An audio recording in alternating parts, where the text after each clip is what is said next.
जी, अस्सलाम वालेकुम। क्या हाल है? सब लोग खैरियत से हैं? हमारे सेशन फेलोज़ हैं आप, और आप 24 महीने का हमारे साथ कोर्स कर रहे हैं। हर महीने ज़ाहिर है एक नई सूरत-हाल होती है, नया टॉपिक होता है, उसके ऊपर फिर हम पूरा महीना वीडियोज़ भी बनाते हैं। तकरीबन 15-16 वीडियोज़ होती हैं हमारी, और फिर उसके ऊपर आपके सवाल-ओ-जवाब होते हैं। बड़ा मज़ा आता है आपके सवाल सुन के, उसके जवाब दे के। आप यकीन करें, ऐसा लगता है कि ज़िंदगी में सिर्फ़ यही वो काम है जो हम अच्छे तरीके से कर रहे हैं, या अच्छा तरीके से करने की कोशिश कर रहे हैं। तो एक तो हमारा जो आज सेशन है वो ख़त्म हो रहा है, वो कम्युनिकेशन का सेशन था, और अब हमारा जो नया सेशन है वो स्टार्ट होगा, और ये होगा सेल्फ अवेयरनेस पे कि आप हैं कौन। तो आज हम ये जो लाइव आपके साथ मुखातिब हैं वो सेल्फ अवेयरनेस के ऊपर मुखातिब हैं। तो इसके लिए मैं 3 एग्ज़ाम्पल्स आपके सामने रखूँगा, तो इससे आप अंडरस्टैंड कर जाएँगे कि ये टॉपिक कितना इम्पोर्टेंट है, और ये वो अहम तरीन टॉपिक है जिसको हम हमेशा इग्नोर करते हैं। हम पैसा कमाना चाहते हैं, हम कामयाब होना चाहते हैं, हम सेहतमंद होना चाहते हैं, हम दुनिया में बहुत ज़्यादा अपना नाम चाहते हैं, लेकिन हम हैं क्या, और क्या हम ये कर सकते हैं या नहीं कर सकते? क्या हम में एक कैपेसिटी है या नहीं है? इसके बारे में हम कभी सोचते ही नहीं। और यही वजह है जिसकी वजह से हम सब बीमार भी हैं, जिसकी वजह से हमारी ग्रोथ नहीं है, जिसकी वजह से हमारे क्राइसिस हैं, जिसकी वजह से हम एक दूसरे के साथ लड़ते रहते हैं। तो मैं आगे चल के आपको बताऊंगा कि ये होता क्यों है, लेकिन उससे पहले 3 एग्जांपल्स मैं आपके सामने रखना चाहता हूँ। एक बादशाह था, मैं अमूमन बादशाहों की कहानियां सुनाता होता हूँ आपको, तो आज एक और कहानी सुन ले। एक बादशाह था, तो वो बादशाह बोर बहुत हो जाता था। बोर इस तरह होता था कि काम ही बड़े अजीबो-गरीब से थे, कभी इस तरफ से बुरी खबर आ गई, कभी उस तरफ से बुरी खबर आ गई, कभी ये लड़ाई होगी, कभी वो लड़ाई होगी, कभी ये काफ़िला लुट गया, कभी वो काफ़िला लूट गया, कभी ये बंदा चला गया, कभी वो बंदा चला गया। तो आप अंदाज़ा लगाएँ कि बादशाह जो होगा उसको कितनी तकलीफ़ होती होगी, कितनी एंग्ज़ायटी होती होगी। आप अगर छोटे से सीईओ हैं, कोई 10, 15, 20 लोग आपके पास काम कर रहे हैं, छोटा-सा काम कर रहे हैं, तो रोज़ाना जो आपके ऊपर स्ट्रेस आता है, आप उससे अंदाज़ा लगा लें कि एक बादशाह जो होता है उसके ऊपर कितना स्ट्रेस होगा। तो बहुत ज़्यादा स्ट्रेसफुल था, और बहुत ज़्यादा चिड़चिड़ा था, बहुत ज़्यादा डिप्रेस हो जाता था। तो एक दिन उसने अपने वज़ीर से पूछा कि इस डिप्रेशन से, इस एंग्ज़ायटी से निकलने का क्या तरीका है? तो बादशाह ने कहा कि हज़ूर, आपको हँसना चाहिए, आपको मुस्कुराना चाहिए। जितने आप कह-कहे लगाएँगे, उतना आप स्ट्रेस फ्री रहेंगे, उतना आपकी ज़िंदगी से ये एंग्ज़ायटी और टेंशन चली जाएगी। तो उसने कहा, जी मैं हँस कैसे सकता हूँ? कोई मुझे बताओ तरीका। तो उसने कहा, जी एक बड़ा ज़बरदस्त किस्म का नुस्खा मेरे हाथ आया है, उससे आप सारा दिन हँसते रहेंगे। तो बादशाह ने कहा, क्या नुस्खा? उसने कहा, एक बेवकूफ़ आदमी तलाश करते हैं, इंतहा दर्जे का अहमक आदमी। जब वो आपके दरबार में बैठा होगा और वो अजीबो-गरीब सी हरकतें करेगा, अजीबो-गरीब सी बात करेगा, तो फिर डेफ़िनेटली उसको देख के आपकी हँसी निकल जाएगी। एक तो हम बंदा ऐसा तलाश करेंगे जिसका डेल-डोल ऐसा हो कि बिल्कुल फुटबॉल टाइप बंदा लगे, मोटा-मोटा मुँह हो, छोटी-सी गर्दन हो, टेढ़ निकला हो, बिल्कुल वो डॉल की तरह, या ऐसे जो बटावे से नहीं होते, इस टाइप का हो। और दूसरा ये है कि उसकी आवाज़ भी बड़ी भद्दी-सी हो, और तीसरा ये है कि उसकी बातें भी बहुत ज़्यादा चाइल्डिश हों, बेवकूफ़ों जैसी हों, और वो इंतहाई सीरियस किस्म के माहौल के अंदर कोई बेवकूफ़ी कर सकता हो। तो ऐसा आदमी जो है ना, उसको देख के बंदा खुश हो जाता है, उसका कहका निकल जाता है, तो इससे आपकी एंग्ज़ायटी, टेंशन खत्म हो जाएगी। बादशाह को ये आइडिया बड़ा अच्छा लगा। तो उसने कहा, पूरे मुल्क में ऐसा बंदा ढूँढा जाए जो सबसे बेवकूफ़ हो, सबसे ज़्यादा अहमक हो, उसे लेके आए मेरे पास। तो उनकी फ़ौज, उनके लोग जो थे वो तलाश करने लग गए, और उन्हें मीनवाइल बहुत ज़्यादा तलाश करके पूरे मुल्क में से एक ऐसा बंदा मिल गया, जिसे इंतहाई स्टूपिड कहा जा सकता था, जिसे इंतहाई बेवकूफ़ कहा जा सकता था। तो बादशाह ने इस तरह किया कि उसे एक गाउन पहना दिया। अब गाउन भी बड़ा ना चतकबरा-सा, जिसके अंदर बहुत सारे रंग हों, और बिल्कुल कार्टून लगता है, जैसे कार्टून होते हैं, करैक्टर होते हैं। तो उस टाइप का, जैसे क्लोन्स होते हैं ना, जैसे आपने देखा होगा जोकर्स वगैरह, उस टाइप का एक कोट पहना दिया। और साथ उसको ना एक जोकरों वाली टोपी पहना दी, जिसकी बड़े फुंदने थे, बड़ा फुंदना वाली नहीं टोपी होती है, ऐसे जो जोकर्स पहनते हैं, वो पहना दी। अब वो सारा दिन वो जो बेवकूफ़ था, अहमक था, वो अजीबो-गरीब सी हरकतें दरबार के अंदर करता रहता था, और बादशाह उसे देख के जो ही देखता था तो उसकी हँसी निकल जाती थी। बादशाह कहका लगाता था, सारा दरबार कहका लगाता था, उससे सबका स्ट्रेस खत्म हो जाता था। तो ये सिलसिला जो था ना, चलता रहा, बहुत अरसा चलता रहा, और बादशाह जो था ना, उसकी वजह से स्ट्रेस फ्री रहा ज़िंदगी के अंदर, क्योंकि वो अहमक तरीन आदमी था। तो एक बार बादशाह बीमार हो गया। जब बीमार हुआ तो उसने तबीब बुलाए, अब डॉक्टर्स बुलवाए। तो डॉक्टर्स ने जब उसे देखा तो उन्होंने कहा, हजूर आपको हो गया कैंसर, और इसका अभी तक इलाज पूरी दुनिया के अंदर नहीं है, और आपके पास बस थोड़े से दिन रह गए हैं, तो अब आप समझें कि आपकी रुखसती का टाइम हो गया। तो बादशाह बड़ा परेशान हुआ कि मैं वाकई दुनिया से चला जाऊंगा। उसने कहा, जी बस आपके जाने का टाइम हो गया, क्योंकि ये बीमारी ऐसी है कि इसमें से बचने का चांस आपका बहुत कम है। तो बहरहाल बादशाह बड़ा उदास हो गया और उदास होकर अब वो मरने का इंतजार करने लगा। तो बादशाह लेटा हुआ था, तो वो जो था वो पागल आदमी, हमक आदमी, वो उसके पास आया और आके कहने लगा, बादशाह सलामत, क्या मसला है, आप क्यों परेशान बैठे हुए हैं? उसने कहा, भाई मेरे बस जाने का टाइम हो गया, अब मैं जा रहा हूँ। तो वो हमक था, तो उसने कहा, अच्छा तो आप कहाँ जा रहे हैं? तो बादशाह ने कहा कि मैं अगले जहान जा रहा हूँ। तो उसने कहा, अगला जहान कहाँ होता है? उसने कहा, जी वो बहुत दूर होता है। उसने कहा, अच्छा तो फिर वापस कब आएंगे आप? तो उसने कहा, मैं तो वापस नहीं आऊंगा। कहने लगे, हैं आप वापस नहीं आएंगे जहां जाएंगे? उन्होंने कहा, नहीं, वहां से आज तक कोई वापस नहीं आया। तो उसने कहा, अजीब बात है, आप बादशाह हैं, इतनी बड़ी सल्तनत है, आप जा रहे हैं और एक ऐसी जगह जा रहे हैं जहां से कोई बंदा वापस ही नहीं आता, तो आप ज़ाहिर है फिर वहीं पे रहेंगे? उन्होंने कहा, जी हाँ, मैं वहीं रहूंगा। तो उसे फिर बेवकूफ ने, आमक ने, एक अजीब सी बात पूछी उससे। उससे पूछा कि जहां आप जा रहे हैं तो क्या आपने उसके लिए कोई तैयारी कर ली है? आपने को घोड़े खरीद लिए हैं? आपने को हाथी खरीद लिए हैं? आपने को वहां के लिए कपड़े खरीद लिए हैं? आपने वहां पे कोई महल बना लिया है? आपने वहां को सल्तनत बना ली है? आपने वहां को अपना कोर्टयार्ड बना लिया है? आपने वहां कुछ किया? तो बादशाह सोच के कहने लगा, नहीं, मैंने उसके लिए तो कुछ भी नहीं किया। तो वो जो पागल आदमी था, आमक आदमी था, उसने ऐसा किया कि गाउन उतारा और टोपी उतारी। टोपी उतार के बादशाह के सर पे रखी और गाउन उसे कहा, जी आप ये पहन लें, क्योंकि फिर अहमक मैं नहीं हूं, अहमक फिर आप हैं। बेवकूफ मैं नहीं हूं, बेवकूफ आप हैं। कि जहां पे आपने जाना था, जहां आपने मुस्तकिल रहना है, उसके लिए आपने तैयारी कोई नहीं की। अब जब बादशाह ने ये सुना तो वो उसको हैरत से देखने लगा। देख के उसने रोना शुरू कर दिया, रो के कहा कि यार बेवकूफ तू नहीं है, बेवकूफ मैं हूं, और मैं तुम्हें पूरी जिंदगी बेवकूफ समझता रहा, जबकि इतना बारीक नुक्ता जो है दुनिया का और आखिरत का वो तुम्हें पता था और हमें पता ही नहीं लगा। अब इसके अंदर ना एक कैच है, इस कहानी के अंदर। हो सकता है आप इसको विजडम कहें या कुछ भी कहें, लेकिन इसके अंदर कैच ये है कि जिस आदमी को वो सब लोग बेवकूफ समझ रहे थे, अहमक समझ रहे थे, वो उनसे ज्यादा अक्लमंद था। और वो लोग जिन्होंने उसको रखा हुआ था, अपने पास मुलाजिम रखा हुआ था, जो उसको अपने लिए क्लोन समझते थे, जोकर जोकर समझते थे, वो लोग बेवकूफ थे।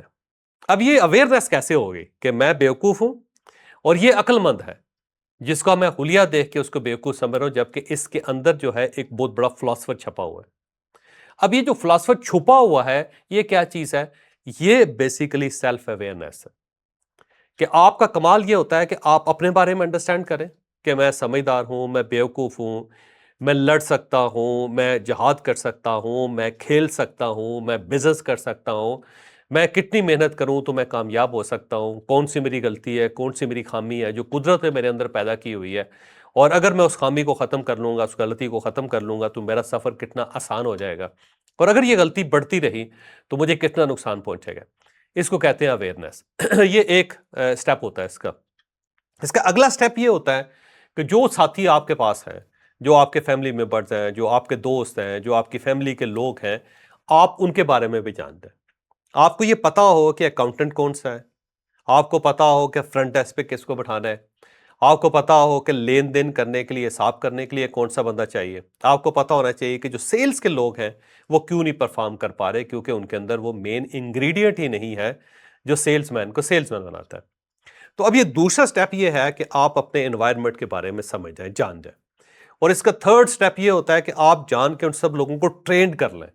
आपको पता हो कि ड्राइवर जो है उसकी कितनी ट्रेनिंग चाहिए, और जो अकाउंटेंट है उसको किस किस्म की ट्रेनिंग चाहिए, और जो सेल्स के लोग हैं उन्हें क्या करना चाहिए, और जो आपकी बेगम साहब हैं उनको कैसे एजुकेट करना चाहिए। ये उसका थर्ड स्टेप है, और इसको कहते हैं सेल्फ अवेयरनेस। अपने बारे में जानें, अपने दाएं बाएं मौजूद लोगों के बारे में जानें और उनकी ट्रेनिंग करवाएं, और आपको पता हो कि किस हद तक उनकी ट्रेनिंग होनी चाहिए, कहां से ट्रेनिंग होनी चाहिए, जिससे वो बेहतर या बेटर परफॉर्म कर सकते हैं। तो इसको कहते हैं सेल्फ अवेयरनेस। अब एक और वाकया सुनिए। एक ना अकाब था, जो अकाब होता है ना, शाहीन। तो उसका अंडा एक मरतबा उसने अंडा दिया, तो वो हवा आई, आंधी आई, और वो अंडा ऊपर से गिर गया। अब वो क्योंकि अकाब जो होते हैं ना बड़ी बुलंदी पे होते हैं, वो बुलंदी पे अंडे देते हैं, तो वो गिर गया और नीचे जो था ना वो मुर्गियों के डरबा था बिल्कुल। और जो था, जो अंडा था वो गिरा और नीचे ज़ाहिर है वहाँ पे ये भूसा पड़ा हुआ था, तो वो टूटा नहीं। अब टूटा नहीं तो वो ऐसे ही चलता चलता गिरता हुआ, जिसे कहते हैं ना, खिसकता हुआ, रोल करता हुआ, वो मुर्गियों के डरबे में चला गया। अब वहाँ पे मुर्गियाँ जो थी वो अंडों पे बैठी हुई थी। अब अंडा वहाँ पे चला गया, तो उन्होंने समझा कि शायद ये भी हमारा ही अंडा है। उन्होंने उसको खींच के अपने नीचे उसको भी रख लिया। अब जो मुर्गियों की हीट से वो अकाब का बच्चा पैदा हो गया। अब वो पैदा हुआ तो दाएँ-बाएँ जो थे वो सारे मुर्गियों के बच्चे थे। अब अकाब का बच्चा जो था मुर्गियों के बच्चों के साथ पलना शुरू हो गया। और वो पलने लगा, वो और वही दाना खाता था, उसी तरह चूँ-चूँ करता था जैसे मुर्गियों के बच्चे करते हैं। वो सेम उसी तरह उनका बिहेवियर था उसका, जिस तरह मुर्गियों के बच्चों का होता है। तो एक बार एक बंदा वहाँ से गुज़रा तो उसने आइडेंटिफ़ाई कर लिया कि ये मुर्गियाँ हैं और ये अकाब का बच्चा है, शाहीन का बच्चा है, फ़ाल्कन है ये वो नहीं है। लेकिन साथ उसने देखा कि अजीब-सी सूरत-हाल है, ये बिल्कुल उसी तरह बिहेव कर रहा है जैसा मुर्गियाँ कर रही हैं, क्योंकि उसकी वजह ये है कि पैदा ही मुर्गियों के अंदर हुआ था। उसके जो रेज़ हुआ था वो मुर्गी के बच्चों के साथ हुआ था, तो वो अपने आप को मुर्गी समझ रहा था और मुर्गी की तरह आवाज़ भी निकालता था, उसी तरह दाना खाता था, गोश्त खाता नहीं था, क्योंकि अकाब तो गोश्त भी खाता है। तो वो सूरत-हाल बड़ी अजीबो-गरीब सी। तो अब वो बंदा जो था वो चाह रहा था कि इसको बताया जाए किसी तरीके से कि भाई तू अकाब है, तू फ़ाल्कन है, तू मुर्गी का बच्चा नहीं है। तो उसने मुख्तलिफ टोटके इस्तेमाल किए लेकिन कामयाब नहीं हो सका। तो फिर एक दिन इस तरह किया कि उसने उसे उठाया और उठा के पहाड़ पे ले गया। पहाड़ पे जाके उसने उसको हवा में फेंक दिया ऐसे। जब हवा में फेंका तो पहले वो बिल्कुल मुर्गी की तरह ना, जिस तरह गेंद आती है ना नीचे, इस तरह आने शुरू हो गए। क्योंकि मुर्गियों को जब आप बुलंदी से फेंकते हैं तो उनके परों के अंदर इतनी जान नहीं होती कि उड़ सकें। तो वो ऐसे इकट्ठी सी होती हैं और उसके बाद नीचे पत्थर की तरह गिरना शुरू हो जाती है। तो वो अकाब का बच्चा जो था वो पत्थर की तरह नीचे गिरने लगा। अब गिरते-गिरते जब आधा सफ़र हुआ तो अचानक उसके अंदर उसकी जिबिल्लत जागी। अब जिबिल्लत जागी तो उसके बाद फिर उसने ऐसे-ऐसे पर जो है ना अपने हिलाने शुरू कर दिए। थोड़ी देर बाद वो बाकायदा उड़ना शुरू हो गया और जो ही उसने उड़ना शुरू किया तो उसके अंदर से अकाब वाली आवाज़ भी आई। फिर उसने वही अकाब की जो एक ख़ास किस्म की चीख होती है ना, बड़ी खौफ़नाक किस्म की जो दिल में खौफ़ पैदा कर देती है तमाम परिंदों के, वो उसके मुँह से निकल गए। और उसके बाद फिर उसने उड़ना शुरू कर दिया। जब उड़ता गया, उड़ता गया, उड़ता गया तो उसके बाद वो चट्टान के ऊपर उतरा और जहाँ पे अकाब बैठे तो उनके अंदर शामिल हो गया। अब यहाँ पे एक कैच है, यहाँ पे एक सवाल है कि अगर वो शख्स उसको हवा से ना फेंकता, ऊंचाई से ना फेंकता तो क्या होता? वो जो अकाब का बच्चा था पूरी जिंदगी अपने आप को मुर्गी समझता रहता। अब जो हमारे अंदर टैलेंट होता है ना, कुदरत ने बिल्कुल इसी तरह हम इंसानों को 16 मुख्तलिफ कैटेगरीज में पैदा किया हुआ है। हम में से कुछ मुर्गियां होती हैं, कुछ बिल्लियां होती हैं, कुछ कुत्ते होते हैं, कुछ हम में से भेड़िए होते हैं, कुछ हम में से शेर होते हैं, मुख्तलिफ जानवर। मैं जानवरों की मिसालें दे रहा हूँ आपको। मुख्तलिफ परिंदों की मिसालें भी दी जा सकती हैं। अब ये जो जिबिल्लत है ना, उसके अंदर कुदरत ने हमें पैदा किया हुआ 16 टाइप होती है, हमारी 16 टाइप होती है। इन 16 टाइप में हमें पैदा किया होता है। अब होता क्या है कि हम एक गलत काम कर रहे होते हैं। मतलब फर्ज करें कि आप अकाब हैं और गलती से आप मुर्गियों के डरबे में पैदा हो गए हैं, तो आप मुर्गियों की तरह बिहेव करते रहेंगे और उस वक्त तक करते रहेंगे जब तक कोई हादसा नहीं होता और कोई आपको उठा के ऊंचाई से हवा में नहीं फेंकता। और जब फेंकता है तो अचानक आपको यह महसूस होता है कि मैं तो गलत जगह पे था, मैं तो गलत काम कर रहा था और उसी काम को मैं ठीक समझता रहा पूरी जिंदगी और मैंने अपनी आधी जिंदगी ज़ाया कर दी। तो ये जो होता है ना कि मैं क्या हूं, ये इसको कहते हैं सेल्फ अवेयरनेस। और अगर ये आपको खुद सेल्फ अवेयरनेस हो जाए, खुद आ जाए आपको, तो ये तो बड़ा कमाल होता है। फिर तो अल्लाह ताला का बड़ा रहम और करम होता है। और अगर आपको खुद ना आए तो फिर हादसे, वाकयात, दूसरे लोग जो हैं वो आपको मजबूर करते हैं, कुदरत आपको मजबूर कर देती है कि आपको धक्का दिया जाए और उस धक्के के अंदर आप फिर अंडरस्टैंड कर जाए, सीख जाए और उसके बाद आप वेल अवेयर्ड हो जाए या आपको पता चल जाए कि आप उकाब हैं, आप जानवर नहीं हैं, आप मुर्गी नहीं हैं। अच्छा, सेम इसी तरह एक और इसी टाइप का वाकया था कि भेड़ों के अंदर एक बंदे ने देखा कि एक शेर का बच्चा है, जिस तरह भेड़ें दौड़ रही हैं वो भी उनके साथ ही दौड़ रहा है, उसी तरह मैं कर रहा है, उसी तरह दूध पी रहा है वो भेड़ों का, क्योंकि वो भी इसी तरह हुआ था कि वो भेड़ों के अंदर पैदा हो गया। वो छोटा बच्चा था, उसकी माँ कहीं मर गई, शेरनी जो थे, और वो ऐसे गिरता पड़ता वहां पहुंच गया। तो भेड़ों के बच्चों के साथ उसने पलना शुरू कर दिया, भेड़ें जो थी उसको दूध पिलाती रही। तो आहिस्ता आहिस्ता वो दूध का आदी हो गया और उसने गोश्त खाना और खून पीना बंद कर दिया। वो था ही नहीं, उसको पता ही नहीं था कि खून का जायका क्या होता है और गोश्त का जायका क्या होता है, क्योंकि भेड़ों के साथ पलता रहा था। तो उसके साथ भी इसी तरह किया। उस बंदे ने उसे देखा कि यार ये तो शेर का बच्चा है और अब ये बड़ा मसला है, तो इसको कैसे बताया जाए कि तू शेर का बच्चा है। तो उससे उसको पकड़ के बांध दिया एक जगह पे और उसके सामने जो गोश्त का टुकड़ा रख दिया। अब वो खा ही नहीं रहा था, क्योंकि उसने तो कभी देखा ही नहीं था गोश्त, उसे पता ही नहीं था गोश्त क्या होता है। जब वो भूख से मरने लगा तो अचानक उसने फिर उसको चक मारा, गोश्त को जो ही चक मारा तो उसको जायका अच्छा लगा। जायका अच्छा लगा तो पूरा वो खा गया उसको। जब खा गया तो उसके बाद उस बंदे ने उसको खोल दिया। जब खोल दिया तो उसने उन्हीं भेड़ों को खाना शुरू कर दिया जिनके दरमियान वो पला था, जिनको अपनी माँ समझ रहा था, जिनको अपना भाई या बहन समझ रहा था वो। अब ये कैसे हुआ? इस तरह हुआ कि वो जो गोश्त का टुकड़ा था उसने उसके अंदर से जिबिल्लत उसकी जगा दी, और जो जिबिल्लत जागी तो उसके अंदर का शेर जाग गया। अब ये देखें कि हम ना बहुत सारे हम में से लोग होते हैं जो भेड़ों के साथ ज़िंदगी गुजार रहे होते हैं, लेकिन होते शेर हैं, और उनको पूरी ज़िंदगी पता ही नहीं चलता कि मैं शेर हूँ, मैं गोश्तखोर हूँ, मैंने दूध के ऊपर नहीं पलना, मैंने चारा ये जो चारा होता है वो नहीं खाना मैंने, ये क्योंकि मैं सब्ज़ी खोर हूँ ही नहीं। तो इस चीज़ का पता उसको बड़ी मुश्किल से लगता है।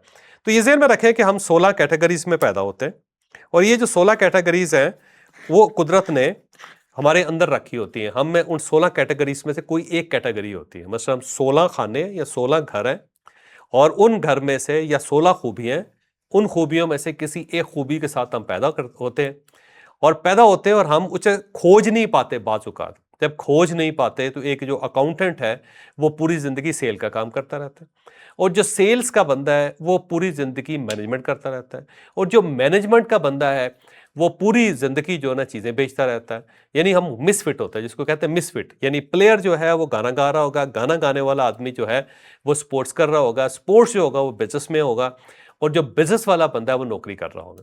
अब देखिए मिसफिट है ना जी। आपने एक बंदे को यहाँ रख दिया, आपने उस बंदे को वहाँ रख दिया, तो क्या होगा? फिर यही होगा, उसकी पूरी ज़िंदगी ज़ाया हो जाएगी। वो डिप्रेशन होगी, फ्रस्ट्रेशन होगी उसको, उसको एंग्ज़ायटी होगी, और इस एंग्ज़ायटी के साथ-साथ उसे 400 किस्म की बीमारियाँ लग जाएँगी। अब अगला सवाल आपको मैं एक और सवाल भी करता हूँ यहाँ पे, कि फ़र्ज़ करें कि आपके पास एक मछली है। अब उस मछली को आपने पानी से बाहर रख दिया, तो क्या करेगी ये मछली? क्या वो बाहर बैठ के धूप सेक के आराम से ज़िंदगी गुज़ार लेगी? नहीं, मर जाएगी और तड़पना शुरू कर देगी। और उसी मछली को आप उठा के जब पानी में फेंकते हो तो क्या होता है? वो पानी में तैरना शुरू कर देती है, और बड़ी खुशी से तैरना शुरू कर देती है। अब क्या उस मछली को तैरना किसी ने सिखाया? अगर तो सिखाया है, फिर तो कहा जा सकता है कि जी हमने मछली को तैरना सिखा दिया। अब इसी तरह अगर चिड़िया का एक बच्चा है, और आपके हाथ में वो पला है, और अब अगर आप उसे हवा में छोड़ देंगे तो क्या होगा? क्या वो उड़ना नहीं सीखेगा? क्या वो उड़ेगा नहीं? उड़ जाएगा। बिल्कुल उसी तरह जिस तरह औकाब को उस ऊपर से फेंका तो थोड़ी देर बाद जो है उसने वो अपने पर हिलाने शुरू कर दिए, उड़ना शुरू कर दिया। तो ये उड़ने का फन उसके पास कहाँ से आया? ये उसको नेचर ने दिया हुआ था। वो इसके साथ पैदा हुआ था। वो बाय बर्थ उड़ना जानता था, और जिस तरह मछली जो है बाय बर्थ तैरना जानती है। तो अब आपने करना क्या होता है? आपने ये अंडरस्टैंड करना होता है कि आपके अंदर कुछ खूबियां हैं जो कुदरत ने आपके साथ पैदा की हैं, और अगर आप उनको एक्टिव कर लेंगे तो वो फौरी तौर पे एक्टिव हो जाएंगी, आपको उसे सीखना नहीं पड़ेगा।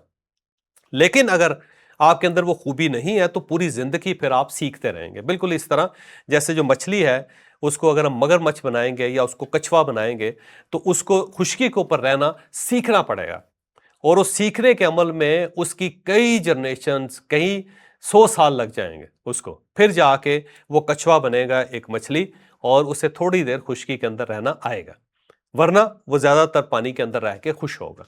सेम इसी तरह अगर फर्ज करें कि एक तोता है, आपने उसको बोलना सिखाना है, क्योंकि बोलना सीखना तो उसकी एबिलिटी नहीं ना, तो आपको कितना जोर लगाना पड़ेगा उसे, और जोर लगाते जाएंगे तो फिर क्या होगा? दो चार फिक्रे बोल लेगा ज्यादा, इससे ज्यादा तो नहीं बोल सकेगा, दीवाने गालब तो नहीं पढ़ सकेगा वो, या इलामा इकबाल का पूरा कलाम तो उसको याद नहीं होगा, या आपके घर के तमाम अफराद के नाम तो नहीं जानेगा, उसकी डेट ऑफ बर्थ के साथ नहीं जान सकेगा। थोड़े से लफ्ज सीखे, जितना भी जोर लगा ले।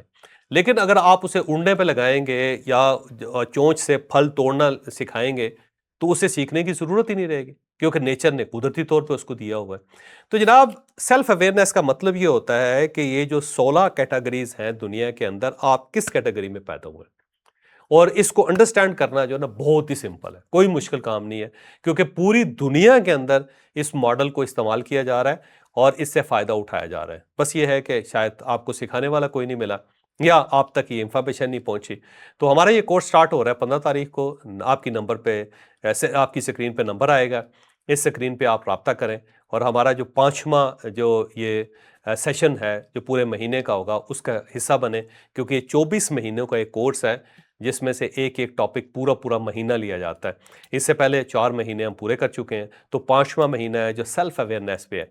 जब आप जान जाएंगे अपने बारे में तो आपके लिए ज़िंदगी आसान हो जाएगी, आपके लिए ज़िंदगी को बरतना और उसमें कामयाब होना आसान हो जाएगा। तो मैं कहता हूँ कि जी आप अगर 10 मिनट इस फ़न को दे दें, जो हम आपको सिखाएँगे, तो आपको फ़ौरन पता चल जाएगा कि आप कामयाब अपनी फ़ील्ड में होंगे या आप कामयाब नहीं होंगे। इसलिए कामयाब नहीं होंगे कि आप गलत फ़ील्ड में, और अगर आप दुरुस्त फ़ील्ड में आ जाएँगे, तो 10 मिनट लगेंगे आपको अपने बारे में जानने में और अपनी गलतियों का उसको इवैल्यूएशन करने में और अपनी खामियों को ख़त्म करने में। मसला आपका कोई नहीं होगा, बहुत सिंपल है। तो मेरी आपसे रिक्वेस्ट है कि आप हमें जॉइन करें, इंशाअल्लाह ताला मुझे उम्मीद है कि आपको बहुत ज़्यादा फ़ायदा होगा, जिस तरह हमारे पिछले कोर्सेज़ में लोगों को बहुत फ़ायदा हुआ था। और दोबारा नंबर आपकी स्क्रीन पे आ रहा है, फ़ौरन आप राब्ता करें हमारी टीम से, और उसके बाद 15 तारीख से हमारा ये सेशन स्टार्ट हो रहा है, आप उसका हिस्सा बनें। और क्योंकि हमारा जो सेशन होता है उसके अंदर एक अच्छी चीज़ ये होती है कि हम हर वक्त अवेलेबल होते हैं, आपको एक हम वीडियो देते हैं, और वो वीडियो भी ताज़ा रिकॉर्ड करते हैं, और उससे रिलेटेड जितने सवाल होते हैं आप सवाल करते जाते हैं, हम आपको जवाब देते जाते हैं, हमारी टीम भी हर वक्त अवेलेबल होती है। ये बड़ा मज़ेदार काम है, आप इसको ज़रूर सीखिएगा। और जाते हुए मैं आपको एक और टिप देते जाऊँ कि मैं उस सिस्टम जो मैं आपको सिखाऊंगा उसमें मैं जो हूँ ENTJ हूँ, ENTJ।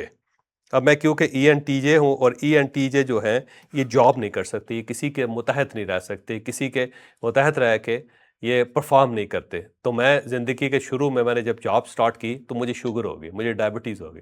डायबिटीज़ इसलिए हुई थी कि मैं किसी के मुतहत या किसी के अंडर काम ही नहीं कर सकता। तो जब मुझे वो काम करना पड़ा जवानी के अंदर, तो इतना स्ट्रेस मैंने फ़ील किया कि मैं डायबिटिक हो गया। और जब मुझे इस चीज़ का पता चला, तो उसके बाद मैंने कभी जॉब नहीं की, और अगर कोई जॉब की है तो बड़ी लूज़ किस्म की जॉब, जिसके अंदर मैं खुद अपना बॉस था, यानी एक इंडिपेंडेंट के साथ। और अगर वो इंडिपेंडेंस ना होती तो डेफिनेटली फिर मैं अब तक दुनिया से रुखसत हो गया होता, क्योंकि मैं ENTJ हूँ, और ENTJ जो है किसी के मुतहत नहीं रह सकते। उसे जितनी लिबर्टी देंगे, जितनी इंडिपेंडेंस देंगे, उतना बेहतर परफॉर्म करेगा। तो इसी तरह मैं आपको इंशाअल्लाह ताला सिखाऊंगा। इजाज़त दें, सेशन में मुलाकात होगी आपसे।